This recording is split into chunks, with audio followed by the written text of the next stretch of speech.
Olá, bem-vindos à nossa conversa de hoje. A gente vai mergulhar aqui nos trechos de um texto chamado Meditações Disruptivas. É um material que, olha, provoca bastante.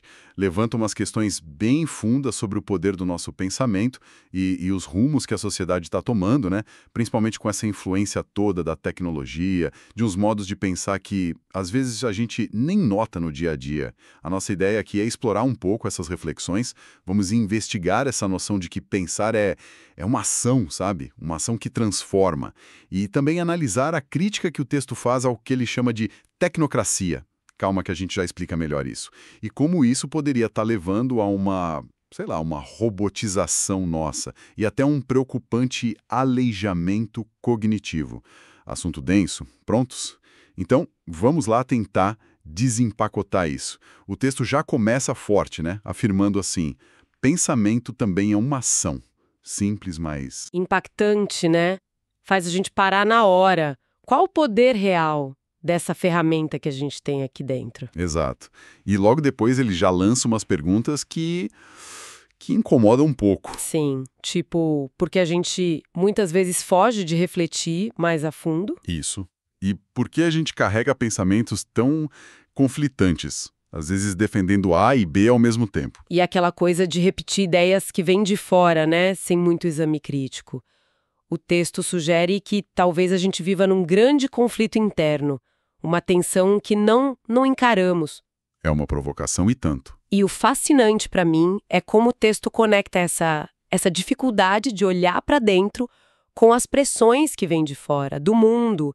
Ele sugere que, para a gente conseguir lidar mesmo com as angústias, com a ansiedade que marca tanto o nosso tempo, a gente precisa de momentos de silêncio. Silêncio. Quietude. Exato. Quietude, talvez até uma solidão escolhida, sabe? Um tempo para processar o que está acontecendo dentro e fora da gente. É uma necessidade humana, acho, que a correria de hoje faz a gente ignorar ou até ter medo, né? Parece que o silêncio ficou desconfortável. É verdade. Ficou raro. E aí tem uma distinção que o texto faz que eu acho crucial. Não basta só consumir informação, sabe? Acumular conhecimento técnico, científico, como se fosse, sei lá, item de supermercado. Certo. Não é só input. Não. O argumento é que a gente precisa de tempo. Tempo para digerir, para refletir de verdade. Para entender o que a gente pode fazer como coletivo, com tanto saber. Precisa de sabedoria, discernimento. O texto valoriza muito esse pensamento reflexivo, que busca sentido, conexão. Em oposição ao pensamento só técnico, né? Aquele do como fazer. Exatamente. Sem perguntar por quê ou para quê. E aí, nesse ponto, a coisa começa a ficar ainda mais interessante. É quando entra a ideia dos pensamentos disruptivos, né? Mas atenção, não é no sentido que o mundo corporativo usa Ah, sim. de criar a próxima startup bilionária, né? Não. Aqui disruptivo tem um peso diferente. Qual seria, então? Seria mais como uma reação humana genuína, sabe? Quase um grito silencioso da consciência contra as meia-verdades. Aquelas narrativas simplificadas que vendem pra gente como se fossem a única realidade, o essencial. É um pensamento que ousa romper com o conformismo. Certo. Uma reação, mas uma reação direcionada a quê, exatamente? O texto mira num modo humano de produção da própria vida, que estaria muito baseado no que ele chama de elitização tecnológica. Elitização tecnológica. É. Um sistema que valoriza demais o domínio técnico, o acesso a certas tecnologias, e acaba criando novas hierarquias, novas exclusões.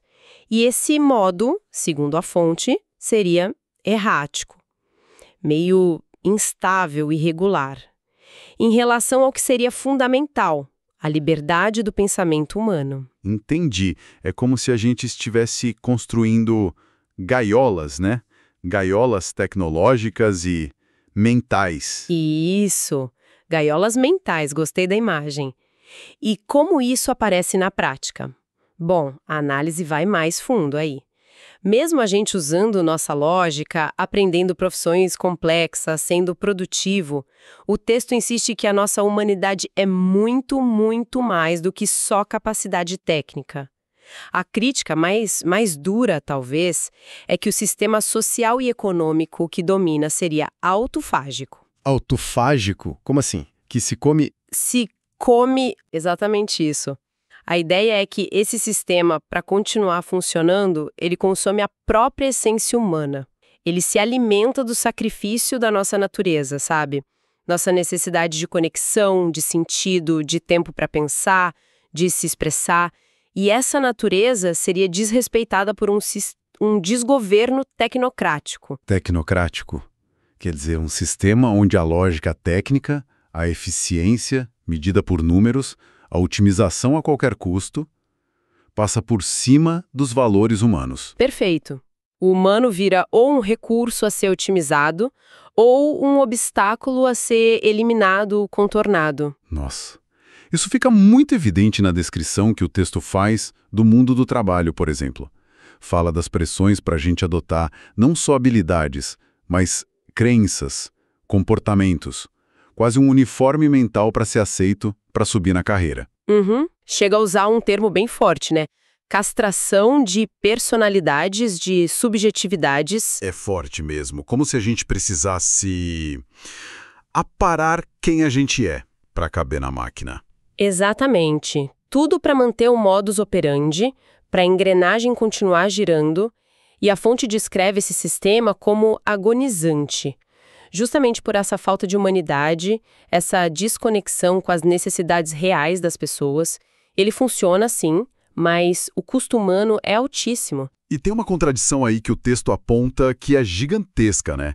A gente evoluiu tanto tecnologicamente, criou coisas incríveis, mas parece que o sistema que organiza a nossa vida coletiva continua preso numa lógica que prioriza o número, o resultado final e trata a própria vida humana como secundária. É um ponto central da crítica, sim. O texto afirma que esse sistema meio que normaliza ou aceita como efeito colateral, sabe? Coisas terríveis como a miséria, a fome e as doenças que explodiram na modernidade, né?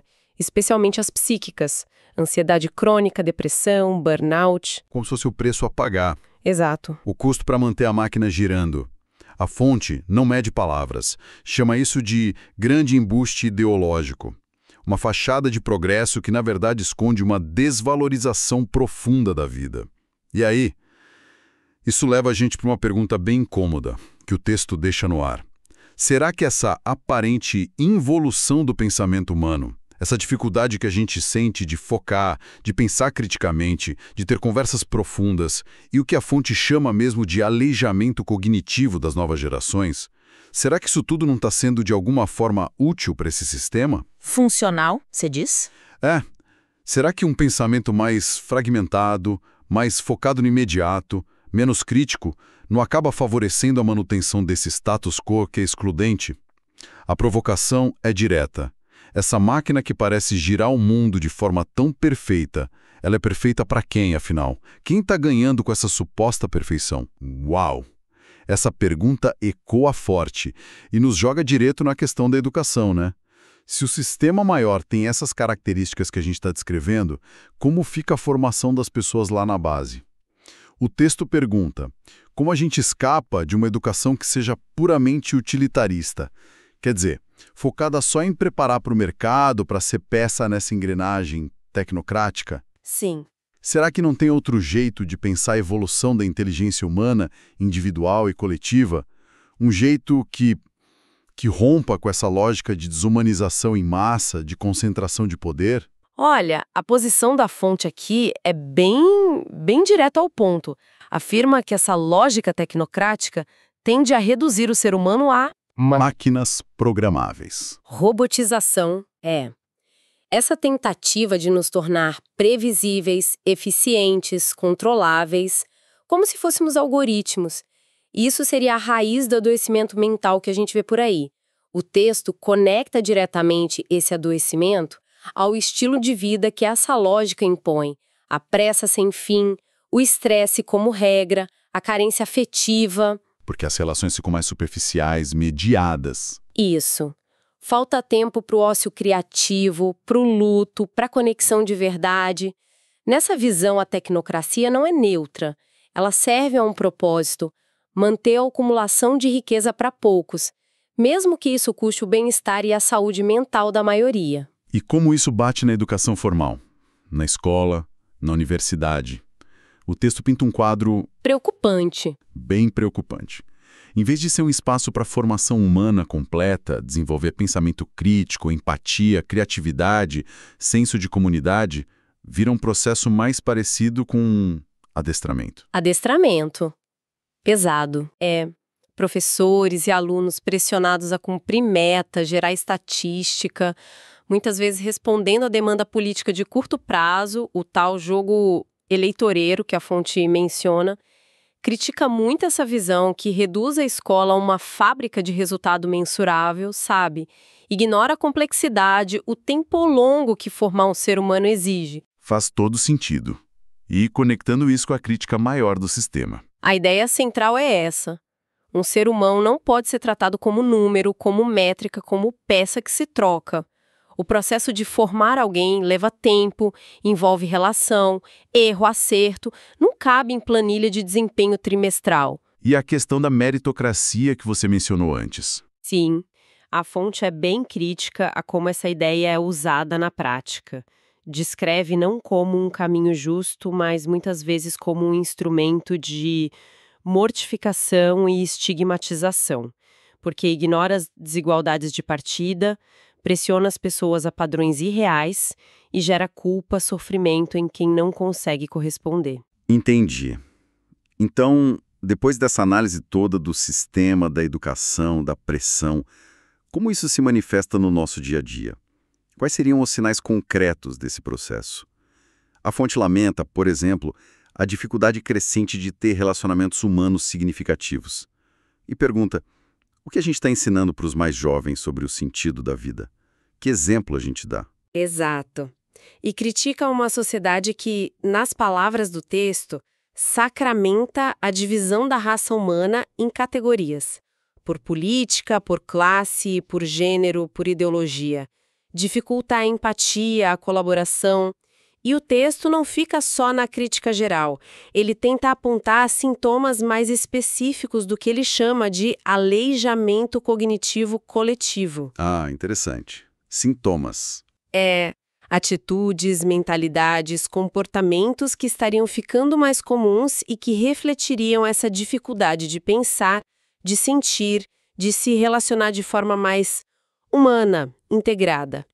É uma lista que, olha, dá o que pensar. Vamos ver alguns desses sinais. Talvez os principais. Claro. Um primeiro que ele aponta é a precificação do ser humano por métricas e números. Ah, sim. Reduzir o valor da pessoa ao quanto ela produz, ganha, quantos seguidores tem. Isso, o valor da pessoa em si se perde. Vira um dado, né? Como a gente falou da educação. Conecta direto. Qual outro? Outro é a intransigência egocêntrica das bolhas sociais dominantes. Essa dificuldade enorme de dialogar com quem pensa diferente. O fechamento em grupos que só reforçam a própria visão e demonizam o outro. A polarização. Que fragmenta tudo, né? Impede solução coletiva. E ligado a isso, o texto fala do individualismo prepotente, baseado na meritocracia elitista. Aquela ideia do eu consegui sozinho, quem não conseguiu é preguiçoso. Exatamente essa. Ignorando condição social, privilégio, rede de apoio, ou a falta disso tudo. Gera uma falta de solidariedade, uma arrogância social. Já deu para ter uma ideia forte. Reduzir a números, fragmentar em bolhas, individualismo cego, que mais? Ele destaca também a superficialidade e a banalização da vida humana.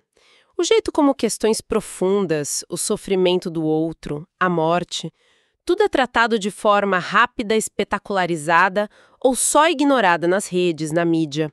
Uma dificuldade de lidar com a complexidade, com a dor. É verdade. Menciona ainda o separatismo ideológico, que vira uma barreira quase total para a conexão humana básica. E, por fim, algo que talvez amarre tudo isso, a falta de fé e esperança na bondade humana. Um cinismo, uma desconfiança geral. Exato, que corrói a chance de construir algo melhor juntos. É uma análise bem sombria, mas que ecoa muito com o que a gente sente por aí, né? Esses sinais parecem ser a cara visível daquela crítica lá do começo. Tecnocracia, desumanização, educação utilitarista. Tudo parece levar a essa dificuldade coletiva de pensar mais livremente, com mais empatia, de construir relações e um sentido para a vida que não seja só instrumental. Bom, essa nossa exploração aqui das meditações disruptivas trouxe reflexões, bem densas, desafiadoras mesmo. A fonte nos convida a olhar de um jeito bem crítico para como essa nossa valorização enorme da técnica, dos números, da eficiência a qualquer custo e dos sistemas que organizam a sociedade pode estar nos limitando. E limitando, sim, nossa capacidade de pensar com autonomia, de se conectar de verdade uns com os outros e de buscar uma vida com mais significado. A ideia do aleijamento cognitivo coletivo é um alerta forte, sem dúvida.